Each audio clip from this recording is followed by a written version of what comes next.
Namaskar, hello and welcome viewers. You're watching our special presentation on Azadi Ka Amrit Mahotsav on the journey of Rajya Sabha.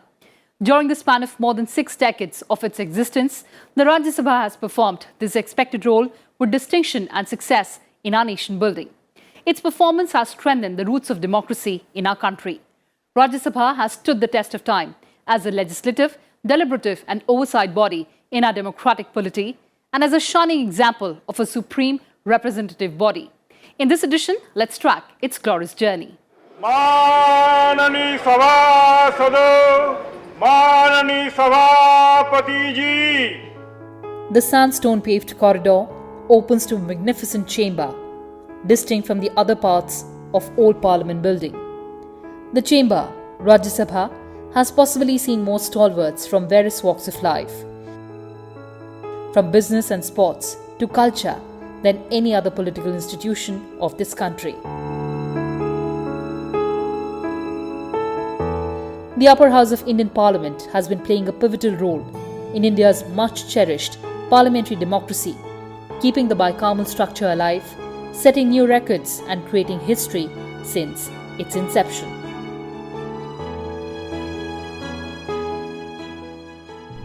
The makers of our constitution, while establishing Rajya Sabha as second chamber of our parliament, had envisaged a distinct role for it in our parliamentary system.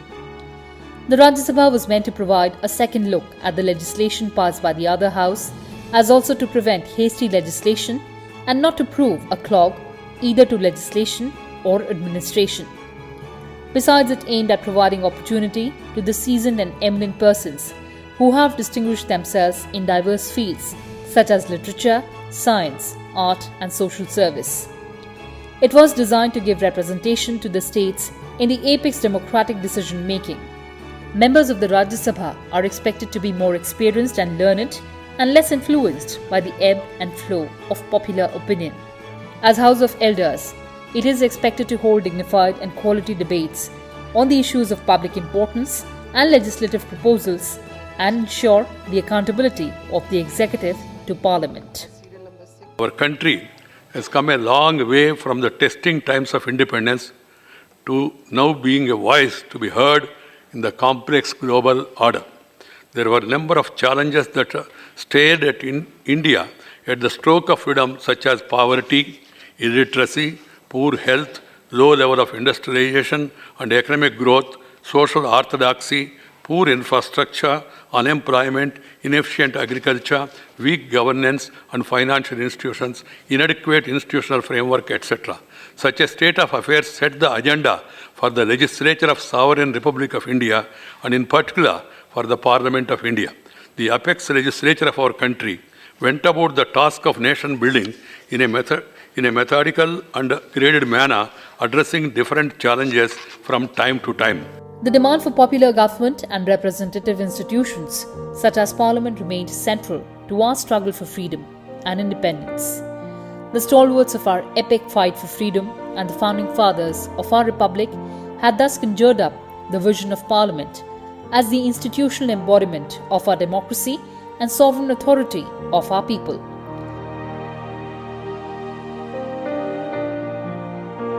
The Council of States, the second chamber of the Indian Parliament, exemplifying the grand and challenging vision, was constituted in the year 1952. However, the origin of the idea for a second chamber can be traced to the Montagu-Chelmsford reform. Translating the proposals of this report into action, the Government of India Act 1919, as passed by the then Imperial Parliament, created the second chamber, the nomenclature of which was the Council of States, and which did not reflect the federal features in true sense and was in many ways a truncated and deformed version of a second chamber prevailing then in many democracies. The Constituent Assembly thoroughly debated the issue of the second chamber and established a committee called the Union Constitution Committee under the chairmanship of Jawaharlal Nehru to submit a detailed report about the structure and function of the future legislature of our country. The report suggested for establishment of a bicameral legislature The first time Council of States was constituted was on 3rd of April 1952. It had 216 members, of which one was a nominated woman member, Rukmani Devi. The first chairman was Dr. S. Radhakrishnan, also the first vice president of the nation. That I will faithfully execute the office of President of India and will, to the best of my ability, preserve, protect and defend the Constitution and the law. The deputy chairman was S.V. Krishnamurti Rao and the leader of the House was N. Gopalswamy Iyengar. The first sitting of the Council of the States on 13th of May 1952 started with the President's address for both the upper and the lower house.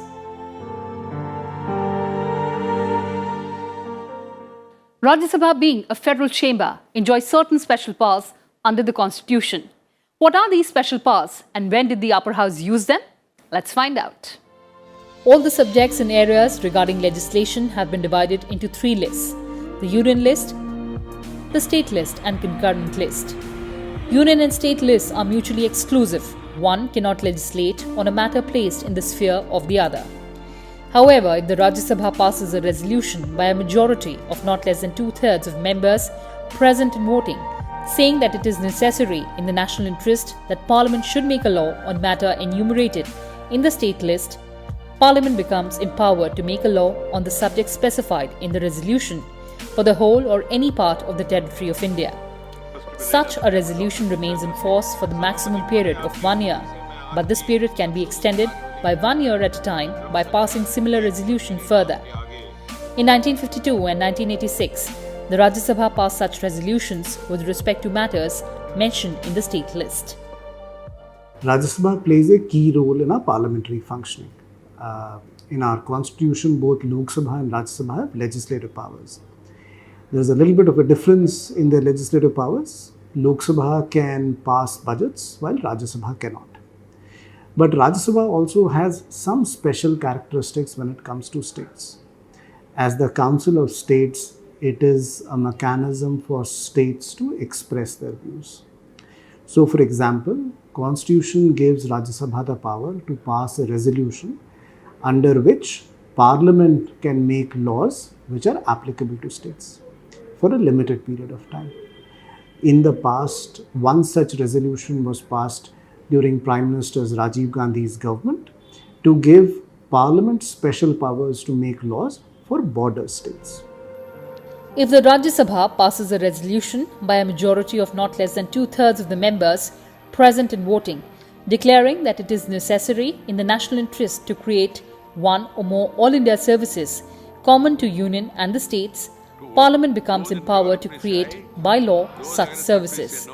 The Rajya Sabha passed such resolutions in 1961 and 1965 for the creation of the Indian Engineering Service, Indian Forest Service, Indian Medical and Health Service, Indian Agricultural Service, and the Indian Educational Service.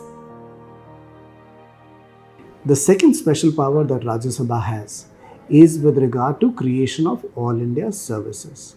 Article 312 of the Constitution empowers Rajya Sabha to pass a resolution for the creation of an All India service. In 1967 and 1961, Rajya Sabha passed a resolution for the creation of 3 All India services.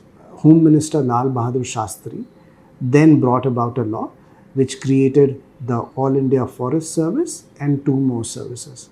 And in 1966, the All India Forest Service started functioning.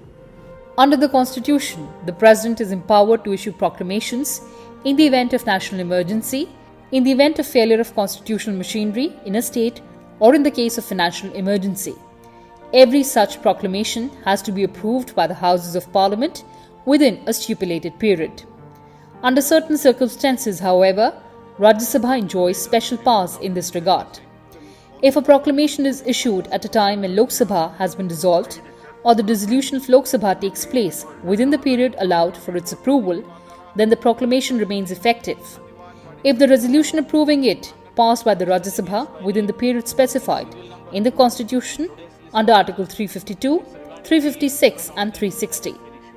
In 1977, the Rajya Sabha had to be specially convened for a brief session to extend the president's rule in Tamil Nadu and Nagaland, and again in 1991 for approval of the president's rule in Haryana. On both these occasions, the Lok Sabha was under dissolution.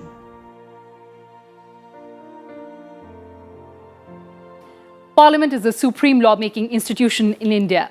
Here's how Rajya Sabha deepened the legislative scrutiny, strengthened federalism, and articulated the issues that are critical to the progress of our nation. The first bill that was passed by the upper house was Indian Tariff Amendment Bill in 1952. The basic function of Parliament is to make laws. All legislative proposals have to be brought in the form of bills before Parliament. A bill is a statute in draft and cannot become law unless it has received the approval of both the Houses of Parliament and the assent of President of India. The process of making begins with the introduction of a bill in either House of Parliament. Item number 14 Shri Nityanand Rai. मैं माननीय गृह मंत्री श्री अमित शाह जी की ओर से प्रस्ताव करता हूं कि दिल्ली नगर निगम अधिनियम 1957 का और संशोधन करने वाले विधेयक को पुनः स्थापित करने की अनुमति दी जाए। प्रश्न है कि विधेयक को पुनः स्थापित करने की अनुमति प्रदान की जाए। जो सदस्य इसके पक्ष में हाँ कहें, जो सदस्य विरोध में ना कहें। मेरे विचार में निर्णय हाँ वालों के पक्ष में, हाँ वालों के पक्ष में। माननीय मंत्री जी विधेयक को पुनः स्थापित करें। कांग्रेस की फितरत है थूक के चाटना। माननीय अध्यक्ष महोदय, आपकी अनुमति से मैं विधेयक पुनर्स्थापित करता हूं। Concurrence of both houses is required to pass any bill. However, the framers of the Constitution of India anticipated situations of deadlock between the Rajya Sabha and the Lok Sabha. Therefore, the Constitution of India provides for joint sittings of both houses to break the deadlock. The joint sitting of the Parliament is called by President of India under Article 108 and is presided over by the Speaker of the Lok Sabha. So far, a joint session has been called only 3 times. Dowry Prohibition Act of 1961, Banking Service Commission Act Repeal 1978, and Prevention of Terrorism Act of 2002. Let's also take a look at the interesting first of the Rajya Sabha. The first sitting of the House was held on 13th of May 1952. The first bill that was passed was the Indian Tariff Second Amendment Bill 1952. First bill concerning social change was the Special Marriages Bill 1952. The first Constitution Amendment Bill was the Constitution Second Amendment Bill 1953 for readjustment of representation in Lok Sabha by increasing the size of population per constituency. First bill on law and order was the Preventive Detention Second Amendment Bill 1952. First bill on imports was the Livestock Importation Amendment Bill of 1953. The first media-related bill was the Press Objectionable Matters Amendment Bill of 1953. First bill on recognition of states was the Andhra State Bill of 1953. First bill on health education was the All India Institute of Medical Sciences Bill 1955. First on urban development was the Faridabad Development Corporation Bill of 1955. First on agriculture was the Agriculture Produce Development and Warehousing Corporations Bill 1956. First bill on the All India Services was the All India Services Amendment Bill of 1958. First security-related bill was the Armed Forces Assam and Manipur Special Powers Bill of 1958. The Constitution provides that a judge can be removed only by an order of the President, passed on a motion passed by both Houses of Parliament. In the history of independent India, for the first time, a motion seeking removal from office of a judge was discussed and adopted by the upper house. A motion seeking removal from office of Justice Soumitra Sen, judge of the Calcutta High Court, was discussed and adopted by the Rajya Sabha. The judge appeared at the bar of the House and presented his reply to the House. 189 members voted in favour of the motion, while 16 against the motion. Before the motion could be taken up in the Lok Sabha, Justice Sen resigned. The only person guilty here is Soumitra Sen, because it is easy to showcase him as a cleansing of the judiciary. I am actually a victim of an abuse of process by person in high office. Kindly don't take me amiss, sir. I have decided to come, whatever the outcome may be. I wish that actually the members of this august House would decide the matter purely on questions of fact and law. Merely because the Honorable Chief Justice of India had already formed an opinion, that cannot go against me. Since 1952, Rajya Sabha sat beyond midnight on 9 occasions to discuss certain important issues. The longest sitting was on 17th of December 1981, when the House sat till 4:43 a.m. Next day, for the consideration and passing of the Essential Services Maintenance Bill 1981. The House sat on 29th of December 1986 till 3:32 a.m. to discuss, under short duration discussion, the issue of purchase of Bofors guns. The first and the only time when a presiding officer of Rajya Sabha cast his vote was for the Code of Criminal Procedure Amendment Ordinance of 1991. The chairman cannot vote in the first instance. He can only exercise a casting vote in the case of a tie. Rajya Sabha celebrated its 100th, 200th session in 1977 and 2003 respectively. It reached another landmark in our parliamentary journey as it celebrated the 250th session. To celebrate the 250th session of Rajya Sabha, the House held a discussion on the role of Rajya Sabha in Indian polity, need for reform, a commemorative volume on the evolution of Rajya Sabha, a silver coin of 250 rupees and a postal stamp was also released. I will end this presentation on a positive note. The representation of women in Rajya Sabha increased from 15 in 1952 to 26 in 2019. The monsoon session of Rajya Sabha of 2019 has been reported as the most productive session with 103% productivity. As House of Elders, Rajya Sabha has to give lead and set higher standards for other democratic bodies to emulate. On that note, it's a wrap from my side. Thanks for watching and stay tuned to Sansad TV. Namaskar.